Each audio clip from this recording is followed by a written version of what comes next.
sekelaki na mosolo ya mboka Kongo ekoki tofungwani miso lelo tomoni bozoba nyonso tosali oya kobongi. Mesdames et messieurs, bonjour. Vous avez fait un bon choix d'être sur OLD Télévision. Vous savez que OLD Télévision s'est donné la charge de vous former, de vous informer, mais aussi de vous divertir. Et aujourd'hui, parlant de la formation, nous voulons toucher votre esprit. Nous voulons toucher votre développement personnel. C'est pourquoi nous avons opté pour un coach.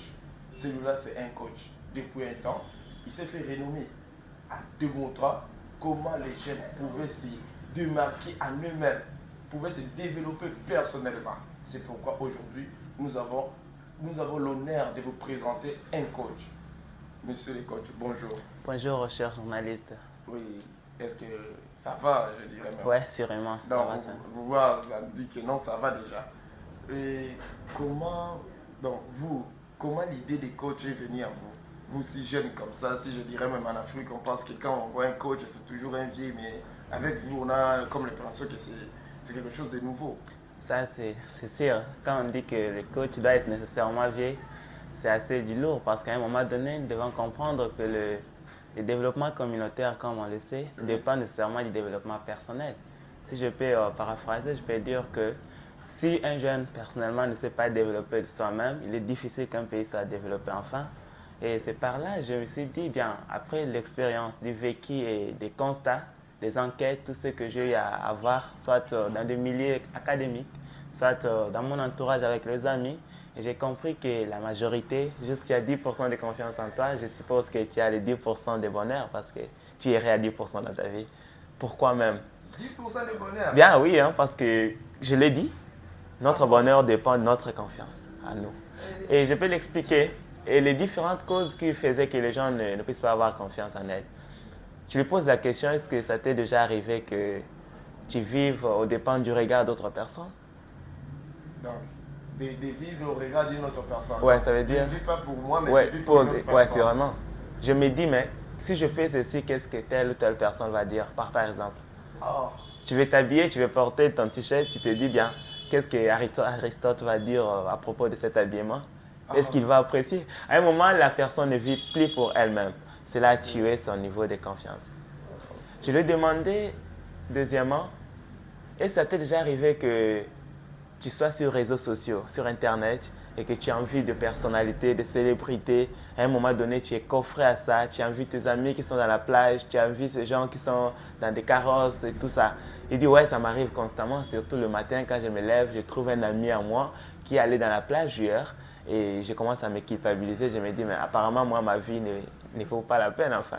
Ah, donc, c'est ça vraiment. Aller même à dire que ma vie ne vaut pas la peine. C'est ça. C'est horrible. Ouais, c'est ça. Horrible, et là, j'avais inséré un degré de comparaison parce que même couramment, on dit que la comparaison n'est pas raison. Oui. Et j'ai constaté que la confiance aussi se tue par la comparaison constante, enfin.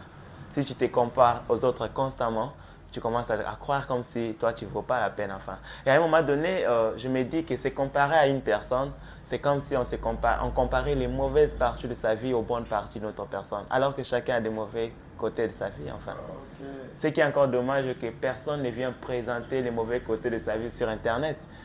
Donc, c'est vraiment quelque chose que vous venez de le dire, s'il vous plaît. Parce que là, ce sujet-là, c'est vraiment, je ne sais pas si vous avez terminé les mots que vous disiez, parce que ce sujet-là, c'est vraiment horrible. Parce que sur Internet, tout le monde est beau, tout le monde est belle. Sur Internet, tout le monde est intelligent. Donc, je ne sais pas comment on fait. Donc, vous êtes aussi dans ça, je ne sais pas comment, à quel niveau, mais tout le monde là-bas se croit beau, belle, intelligent. Comment se fait ça? Ça, c'est sûr. Ce qui est vrai est que les gens qui ont conçu les réseaux sociaux, se font des boulots, du marché, de l'argent, vous voyez. D'où ils sont à l'obligation de répondre aux besoins de leurs utilisateurs, vous voyez. Ça veut dire que si à un moment donné, les gens ont du mal à poster leurs photos naturelles, sans filtre et autres, Instagram peut-être n'avait pas de filtre avant, il doit insérer des filtres parce qu'il veut que les gens postent et plus de gens postent des interactions et nous on nous maintient dans les réseaux sociaux. À un moment donné, les gens avaient du mal à faire des vidéos sur TikTok parce qu'il n'y a pas de filtre, il a honte de son visage. Moi, je regrette que les gens aient honte de faire une vidéo sans filtre, enfin. Et du coup, quand TikTok a compris ça, il a inséré des filtres. Chaque jour, il se crée de nouveaux filtres. Il est arrivé même à vous créer des effets qui font à ce qu'une personne voit son enfance, à quoi ça ressemble. Est-ce qu'on croit à ça vraiment, cette possibilité? Non, mais pourquoi? La mission est de nous maintenir beaucoup de temps sur les réseaux sociaux. On dit que nous devons voir les réseaux sociaux comme une source d'instruction. Comme les gens qui suivent vous et les news, vous voyez, ils s'instruisent, voilà. Et on dit la technologie en soi n'est ni bonne ni mauvaise. C'est l'usage que l'on en fait qui la détermine. Voilà, comment est-ce que nous utilisons la technologie, enfin. Et vous allez voir que les gens sont tous beaux parce que il y a tous les filtres possibles, chacun peut se rendre beau. Et avant même de publier une photo, il prend le temps de l'étudier. La fille, elle peut compter 100 photos avant de tomber sur une photo à poster parce qu'elle est convaincue de cette photo-là, enfin. Et si vous remarquez, personne sait qui poste des photos dans leur maison normale, enfin. Dans leur maison. Voilà. Parlons aussi de l'habitation. C'est ça. Parce qu'une maison normale, c'est devenu aussi quelque chose auquel beaucoup de gens vous verrez des photos qui est avec cette maison-là. Mais par après, vous verrez que non, oh, elle n'habite pas là. Donc, ce sont juste des manques de confiance. Normalement, oui, mais à un moment donné, qu'est-ce que ça dit, enfin? Il est chez lui à la maison, sa chambre n'est pas jolie. Et qu'est-ce qu'il doit faire? Il doit se louer une chambre d'un studio. Enfin, pour juste donner l'impression aux gens. Le verbe être n'est plus, enfin, vous voyez? Le verbe être est en train de mourir. Et c'est le verbe paraître qui est en train de surmonter ou de prendre un espace, enfin. Tout le monde veut paraître, alors qu'il n'y a aucun gain à paraître que d'être, enfin. Ils ne sont plus et, enfin. Vous voyez? Donc, les algorithmes comprennent qu'il faut créer des filtres, il faut créer de nouvelles choses pour distraire ces gens, enfin. Et les gens qui en prennent réseaux sociaux comme source d'instruction, couche chapeau à vous, je vous apprécie justement dans ce sens-là. Et les gens qui suivent les news télévision, je vous apprécie dans ce sens-là parce que c'est un magazine qui produit des contenus qui instruit au lieu de pouvoir nuire à votre mental à un moment donné. Ah, merci coach pour vos conseils. Et je dirais que sur les télévisions, comme vous venez de le dire, comme vient de le dire le coach plutôt, vous ne serez jamais ennuyé. Parce qu'avec les vidéos que nous faisons sur YouTube, qui est les télévisions, avec les articles que vous pouvez chaque fois lire sur news.net et sur TikTok, il y a vraiment du divertissement pour tout le monde. Et au fait, pourquoi doit-on grandir? Parce que même la Bible dit, aussi longtemps, l'héritier demeure enfant, n'a pas vraiment droit à l'héritage. Et je ne sais pas si vous pouvez nous expliquer cette expression-là. Pourquoi doit-on grandir? Malgré nous sommes jeunes, mais on peut quand même grandir mentalement parce que c'est ce que vous faites chaque jour. Vous essayez à ce que nous puissions nous développer sur le plan personnel et physique même, je dirais. Et qu'est-ce que nous devons faire et pourquoi doit-on grandir, nous les jeunes? Normalement, grandir n'est pas vraiment lié à l'âge pour moi, à mon avis, parce que il y a des vieux à 20 ans, il y a aussi des petits à 40 ans, enfin, mentalement. Et vous devez comprendre que moi, ce que j'appelle à la jeunesse d'aujourd'hui, j'aimerais un jeune qui prend sa retraite à 40 ans, un jeune qui prend sa retraite à 37 ans, un jeune qui prend une retraite à 45 ans, parce qu'il a compris, il a eu la chance de suivre une émission telle que celle-ci, à l'âge de 17 ans, il a développé, il a révolté son mental. Le problème, c'est qu'il y a les gens qui ne veulent pas grandir, enfin. Parce que grandir aussi, apparemment, c'est une décision qu'on doit prendre. Et il y a de ceux-là qui ne veulent pas aussi grandir. C'est ça. Parce que bon, moi vraiment, je ne suis pas en contact avec beaucoup de personnes, mais vous avez le temps là. Ouais. Donc quand vous le dites, je suis pas étonné, mais un peu stupéfait. Il y a des gens qui ne veulent pas grandir. Ça c'est vrai, ils ne veulent pas grandir parce que personne ne vient à ta place décider de changer ta vie. Enfin. Le pouvoir de la décision, parce que la décision a un impact. Il y a le verbe que j'aime toujours, un verbe que moi j'ai dit personnellement que c'est un verbe qui change tout dans la vie. C'est le verbe agir, enfin. Le verbe agir. Il y a les gens qui ne veulent pas grandir parce qu'ils veulent rester dans leur zone de confort. Vous connaissez les zones de confort, c'est une zone dans laquelle on se sent confortable, enfin. Ça peut être dans la famille, ça peut être je ne sais où, mais lui là où il se sent mieux. Mais même s'il sait qu'il ne peut pas, tu lui poses la question. J'ai demandé à des étudiants, je leur demande, qu'est-ce que tu es prêt à faire tout le reste de ta vie sans t'ennuyer, enfin. Il me dit, mais c'est une grande question ça. J'ai dit non, mais une personne doit avoir quelque chose que, même si tu es dans un boulot quelconque, tu te dis ça c'est pas ma place, j'aimerais vraiment faire ça. Qu'est-ce que toi tu aimerais faire pour toute ta vie, enfin, sans t'ennuyer? Sans t'ennuyer, ouais. Surtout cette phrase-là. Et du sans s'ennuyer. Sans s'ennuyer, parce qu'il y a des gens qui sont dans des boulots, ils ne sont pas à l'aise. Peut-être que vous faites des émissions, vous êtes très à l'aise parce que c'est ça, c'est ce que vous vouliez, vous aviez rêvé Donc, autrefois c'est faire. vraiment mon rêve. Aider les jeunes enfants. Voilà. Vous êtes très à l'aise dans ce boulot-là. Oui. Vous pouvez le faire tout le reste jusqu'à aider le jeune à votre mort. Mais tu demandes à un jeune qu'est-ce que tu es prêt à faire donc reprendre ça pendant 10 fois même si tu échoues. Tu échoues aujourd'hui, tu reprends pendant 100 fois. C'est quoi? C'est dire, ah non mais si j'échoue déjà, c'est fini, c'est que c'est pas fait pour moi. Qui t'a dit que... Bien oui. S'il vous plaît. Donc, s'il échoue, donc ce n'est pas fait pour lui. Bon, c'est comme on se dit souvent aussi, hein, il ne faut pas trop chercher, il ne faut pas trop forcer. Donc, même si on échoue une fois, on doit toujours revenir. Ouais, mais moi j'ai défini l'échec comme l'épice qui donne de la saveur à la réussite. Ok. Ouais, parce que si ces jeunes ici qui nous a fait une ampoule électrique et abandonné au premier coup, nous n'aurions pas de la lumière. Jamais. Donc ça a été toujours un exemple que je tire toutefois. C'est un jeune dont son histoire m'inspire beaucoup plus. Je peux vraiment... Des milliers de fois d'essais. J'aimerais la partager avec les amis. C'est vraiment très important. C'est un jeune qui était avec sa maman et il fréquentait un lycée. Dans ce lycée-là, il était pris comme une bourrique, un jeune qui n'était pas intelligent. Hormis le fait de ne pas être intelligent pour les lycées, il était encore un grand dérangeur, un bavardeur, vous voyez. Il dérangeait vraiment toute la salle. Et un jour, le lycée a décidé de le renvoyer de l'école, enfin. Ils ont dit, bien, tiens, on en a marre de tes conneries. On te met à la porte. On lui a rédigé une note, on lui a donné cette note, on lui a dit, remets cette note à ta maman et dites-lui qu'on t'a renvoyé du lycée. L'enfant n'a pas ouvert l'enveloppe sur le chemin, il a juste remis à sa maman juste à la maison. La maman a lu la lettre, elle a commencé à sourire. Le fils lui demande, trop petit, il dit, mais maman, pourquoi tu souris enfin?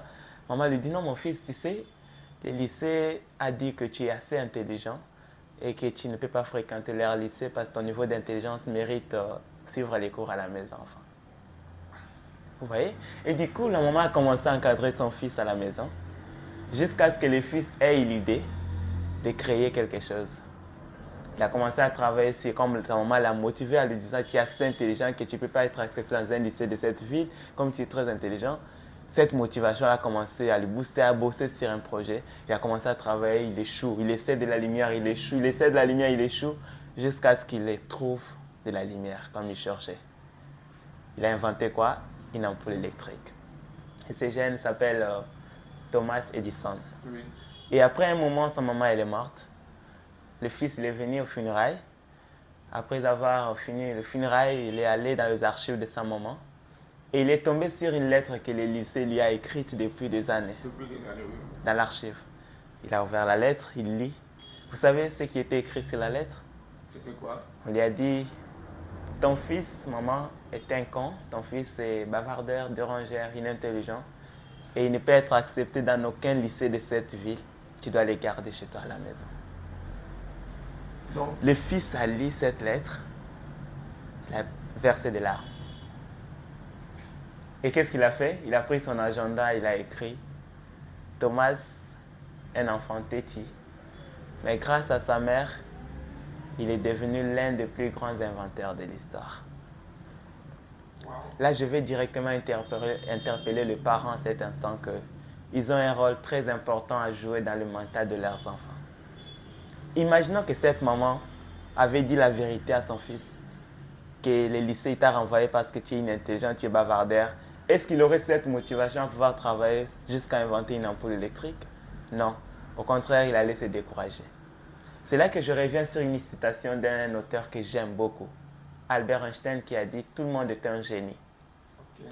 Mais si vous jugez un poisson par sa capacité à pouvoir grimper à un arbre, il risque de passer toute sa vie à croire qu'il est stupide. » Wow. J'espère que cette citation, c'est la meilleure des citations que je puisse avoir. Tout le monde est un génie. Mais si nous jugeons Lionel Messi par sa capacité à avoir une bonne cote en mathématiques, il risque de passer toute sa vie à croire qu'il est stupide. Mais placez-le dans le terrain de football, vous verrez exactement de quoi est-ce qu'il est capable.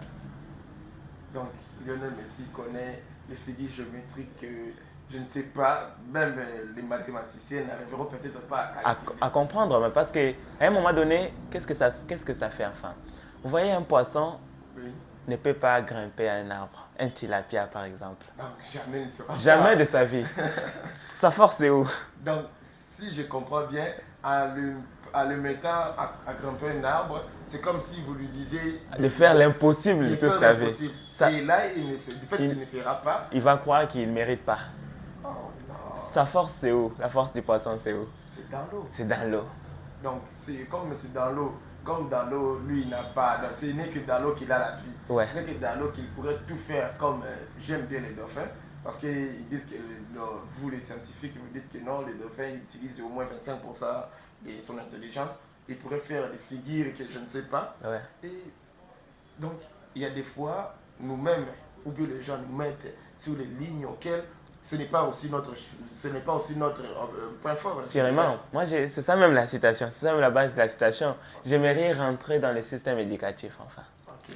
Parce que dans toutes mes vidéos, parfois, je mets beaucoup plus les points sur les i en parlant du système éducatif. Voilà. Un système éducatif qui a mené beaucoup de jeunes au conformisme, enfin.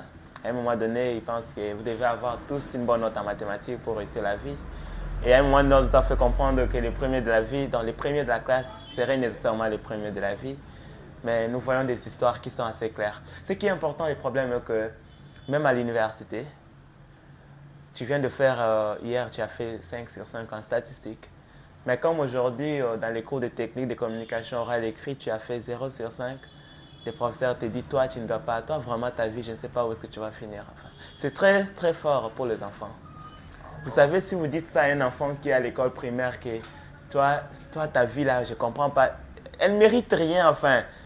Tu as sémé une négativité étrange que cet enfant va commencer à se sentir comme s'il ne vaut pas la peine dans la société. Et tu as tué la confiance totale de cet enfant. Même s'il était fort en maths, il va commencer à devenir faible aussi en maths à un moment donné.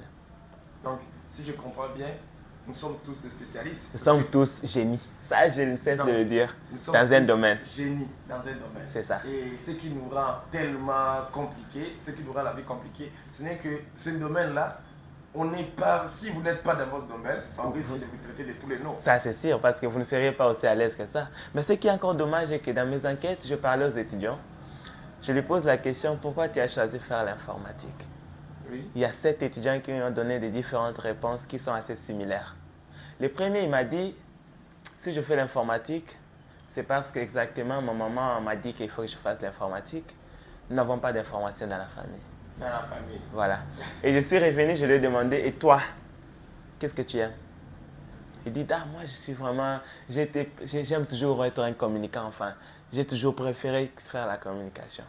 Vous voyez, quand je parlais de parents, je sais pourquoi. Parce que nous, ici, nous avions aussi subi les mêmes choses. Les parents nous ont orientés vers les options, sous prétexte qu'on soit aussi peut-être une sorte d'identité pour la famille, enfin. Mais on n'était jamais à l'aise pour ça, enfin. Et pour le prouver, nous ne sommes jamais allés loin avec ça. Et comme ce gars, c'est un communicant pour sa passion, et que tu l'as envoyé à l'informatique, même s'il est là, il n'est pas à sa place, enfin.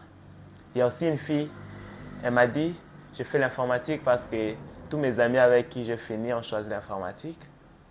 Et j'allais me sentir seule, mais moi j'aime la médecine, voilà. Vous voyez? Ce sont des problèmes et des problèmes. C'est pourquoi j'ai dit, nous sommes à la base aussi d'autres soucis, enfin. Parce que ce choix a été motivé par toi, donc tu n'as vraiment pas de chance que tu réussisses parce que ce n'est pas ta motivation. À un moment donné, si l'informatique devient difficile pour toi, rien ne doit te maintenir pour quitter. Rien. Parce que le pourquoi n'est plus, enfin. Non, c'est ce que je cherchais même le mot en question. C'était Voilà. le pourquoi. Donc, du fait qu'il n'y avait pas de, il y aura plus de pourquoi en toi. Ouais, dans ce moment, tu dois peux abandonner. exactement abandonner. Parce que tu n'as pas de bonnes raisons de continuer. Ah, Le problème était que tes amis oui, sont en informatique. sont en informatique. Si demain ou le lendemain, tes amis ont abandonné sous prétexte qu'ils n'ont plus de frais à payer, tu n'auras plus de pourquoi.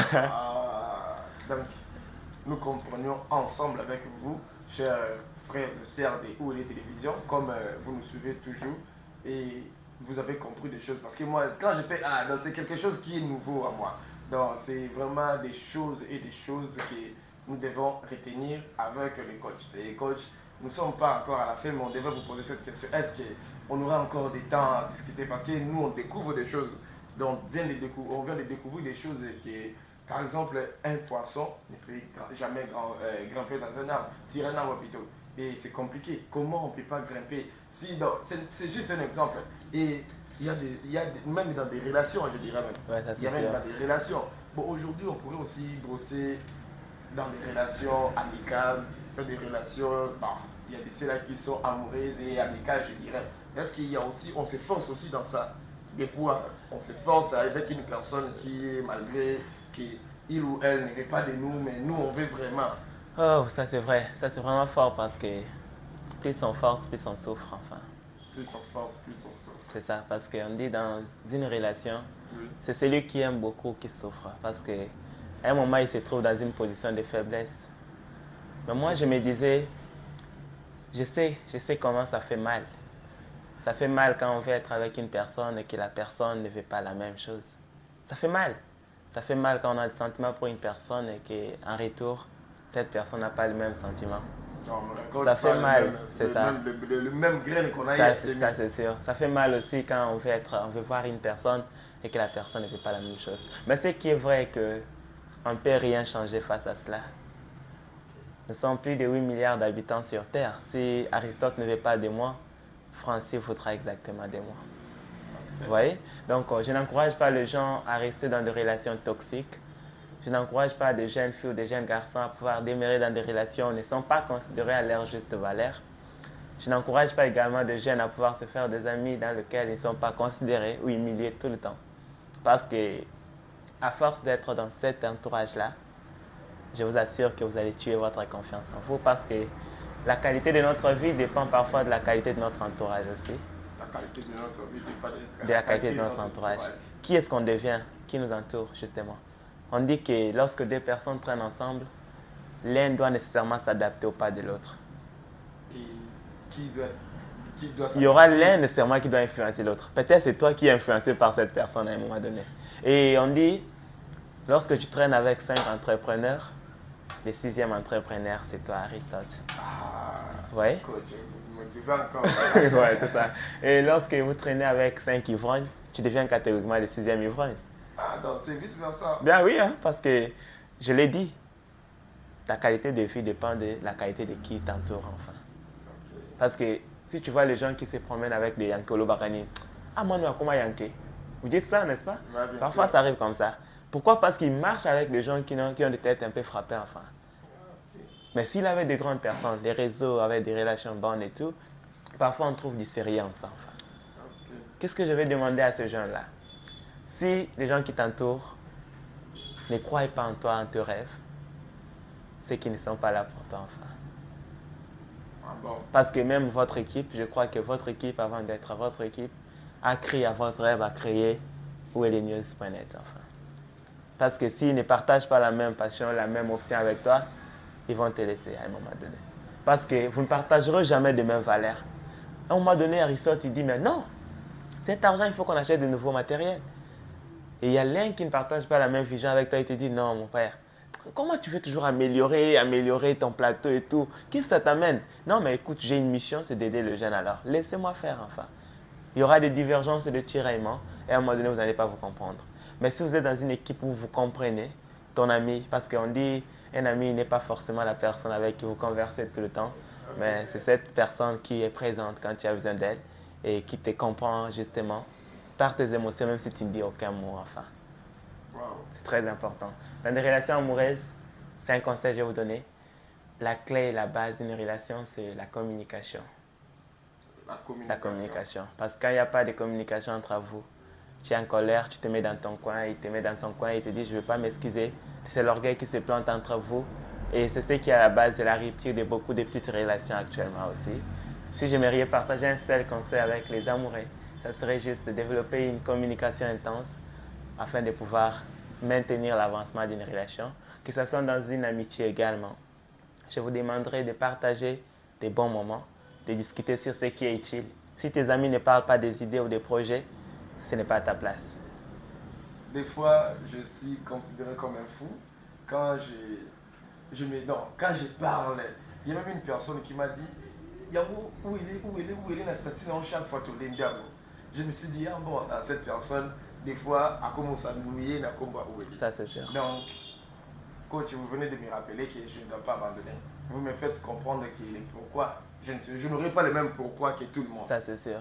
Donc, coach, et les jeunes, je ne sais pas, il y a beaucoup de jeunes qui m'ont, bon, en mettant sur le réseau qu'on sera avec les coachs, ils m'ont dit que, et même nous, c'est de la politique, on sait bien que les coachs ne parlent pas souvent de la politique. Ah oui. Et qu'est-ce que vous pouvez conseiller à ceux-là qui veulent opter pour la politique, tout en sachant l'état de notre pays, sur le plan sécuritaire, sur le plan politique et social?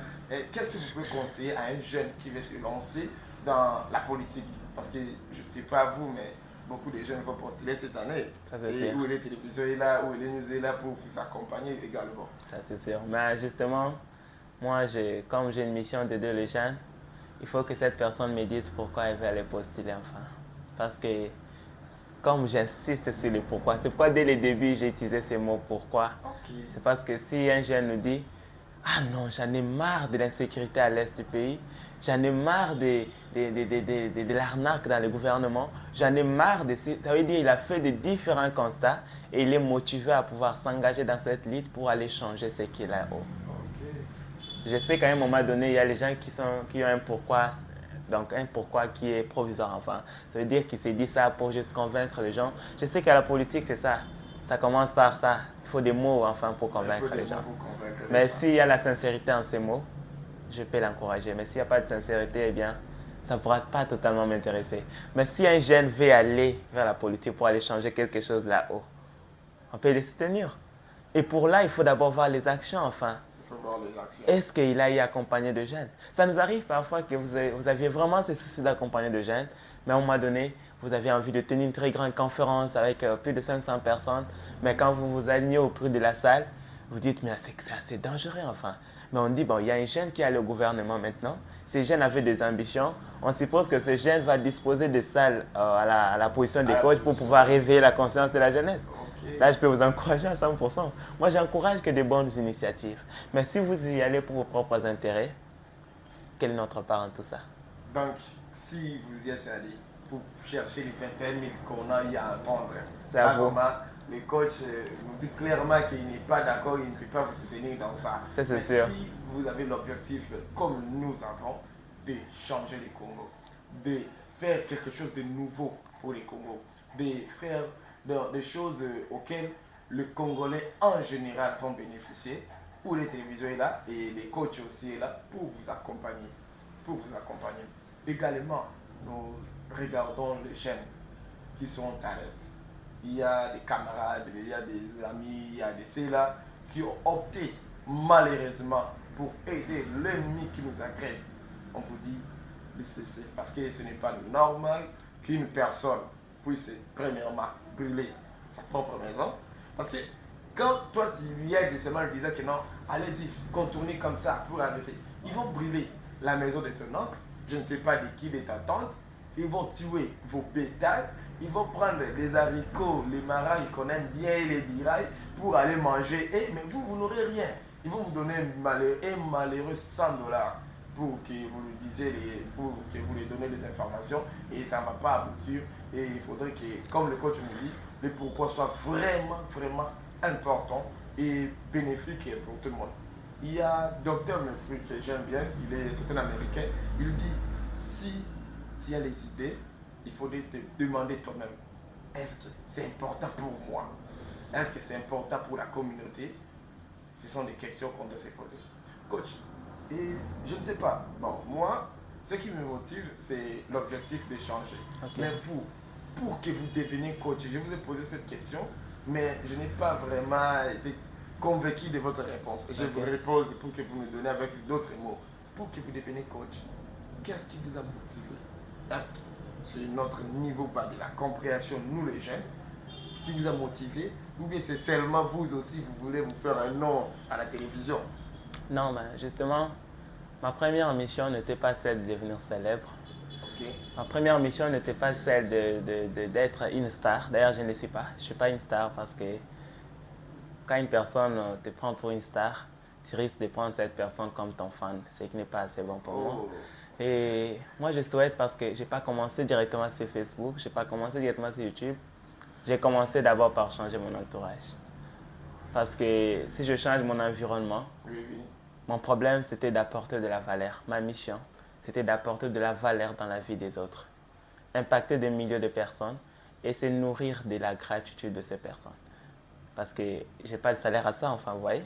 Donc, je me nourris de la gratitude. Vous n'avez pas de salaire à ça. Ouais, je me nourris de la gratitude. Ça veut dire, quand une personne vient et te dit, waouh, Monsieur Patrick, ton conseil d'une telle vidéo m'a vraiment changé de vie. C'est ça, moi, ma nourriture, enfin. Et ça augmente beaucoup plus, ça alimente beaucoup plus ma confiance, ça alimente encore beaucoup plus ma gratitude et je me nourris de ça. Et le premier, comme je l'ai dit, le pourquoi et l'espoir que j'ai pour le changement de la jeunesse. L'espoir que vous avez pour le changement de la jeunesse. Ouais. Donc, C'est ce qui me maintient, moi.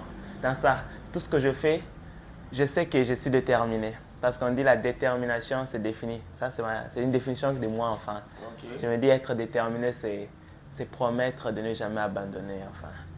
Les gens se disent, je suis déterminé, mais il faut te promettre que je ne peux pas abandonner. C'est ça la vraie détermination. Et moi, je me suis promis ça, enfin. C'est pourquoi je me suis dit, cette lutte doit continuer. Je dois changer de milliers de personnes, je dois apporter de la valeur dans la vie de beaucoup de personnes.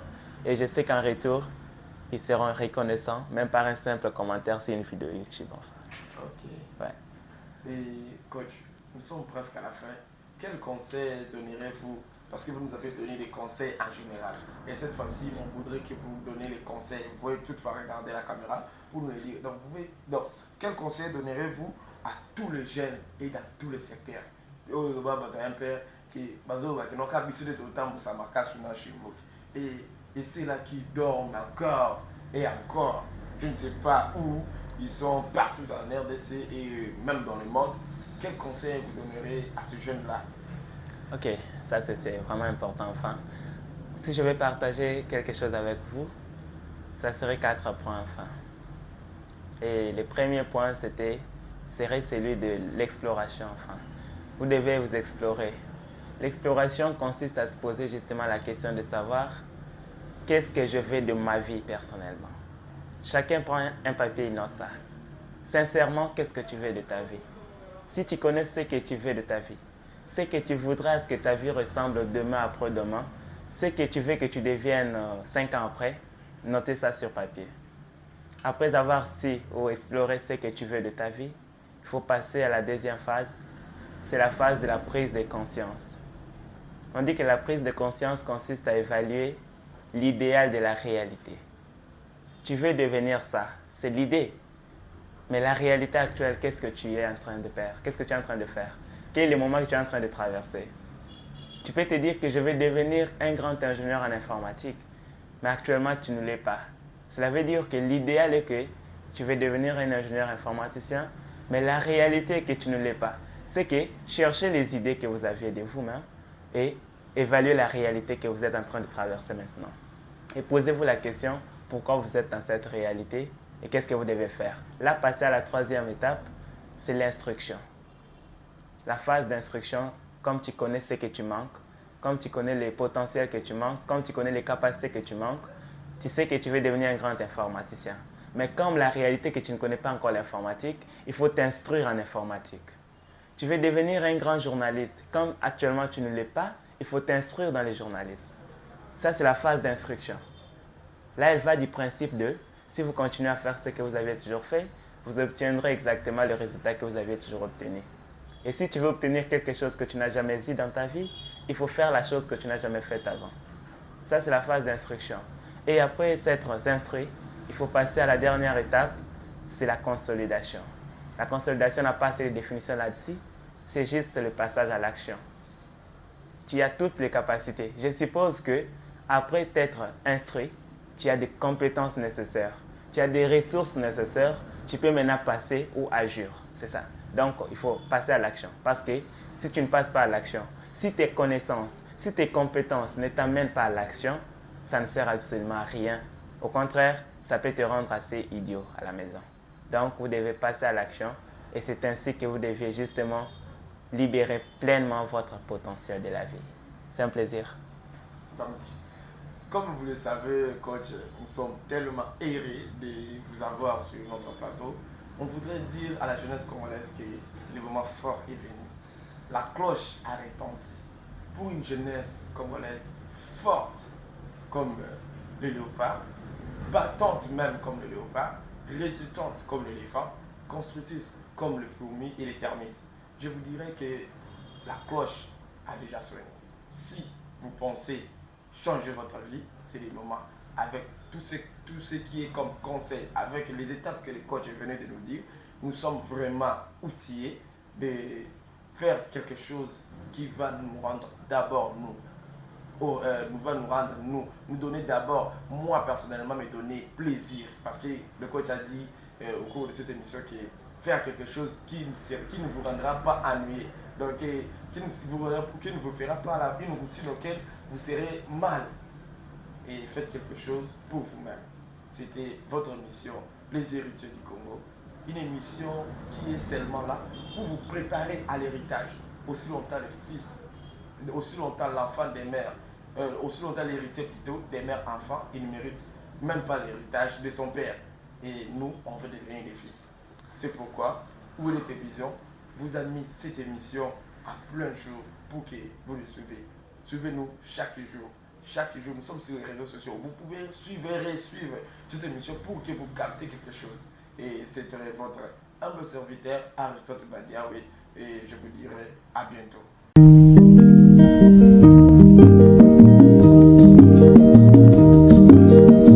mikolo tosekelaki na mosolo ya mboka Kongo ekoki tofungwani miso lelo tomoni bozoba nyonso tosali po ya kobongi